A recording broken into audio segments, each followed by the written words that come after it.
पांचवा विश्राम। अर्थात राजा की प्रीति देखकर और उनके अमूल्य वचन सुनकर करुणा निधान भगवान बोले, ऐसा ही हो। हे राजन, मैं अपने समान यानी दूसरा कहाँ जाकर खोजूं? अतः स्वयं ही आकर तुम्हारा पुत्र बनूंगा। शतरूपा जी को हाथ जोड़े देखकर भगवान ने कहा, हे देवी, तुम्हारी जो इच्छा हो सो वर मांग लो।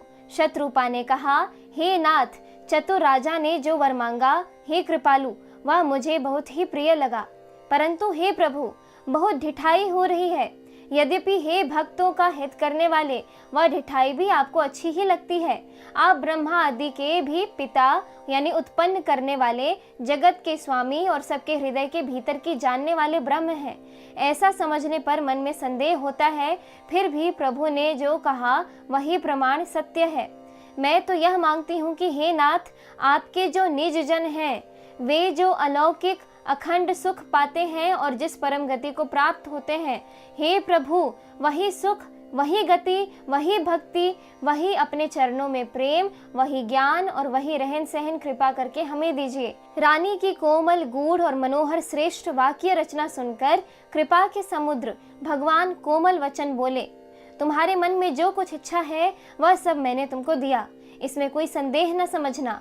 हे माता, मेरी कृपा से तुम्हारा अलौकिक ज्ञान कभी नष्ट न होगा। तब मनु ने भगवान के चरणों की वंदना करके फिर कहा, हे प्रभु, मेरी एक विनती और है। आपके चरणों में मेरी वैसी ही प्रीति हो जैसी पुत्र के लिए पिता की होती है, चाहे मुझे कोई बड़ा भारी मूर्ख ही क्यों न कहे।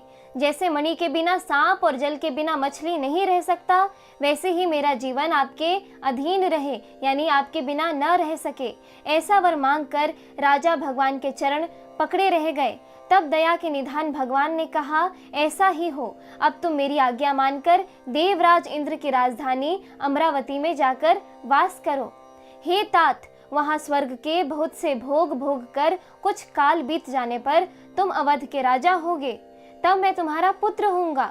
इच्छा निर्मित मनुष्य रूप सजकर मैं तुम्हारे घर प्रकट होऊंगा। हे तात, मैं अपने अंशों सहित देह धारण करके भक्तों को सुख देने वाले चरित्र करूंगा, जिन चरित्रों को बड़े भाग्यशाली मनुष्य आदर सहित सुनकर ममता और मद त्याग कर भव सागर से तर जाएंगे। आदि शक्ति यह मेरी स्वरूप भूता माया भी, जिसने जगत को उत्पन्न किया है, अवतार लेगी।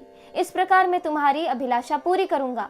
मेरा प्रण सत्य है, सत्य है, सत्य है। कृपा निधान भगवान बार बार ऐसा कहकर अंतर्धान हो गए। वे स्त्री पुरुष यानी राजा रानी भक्तों पर कृपा करने वाले भगवान को हृदय में धारण करके कुछ काल तक उस आश्रम में रहे।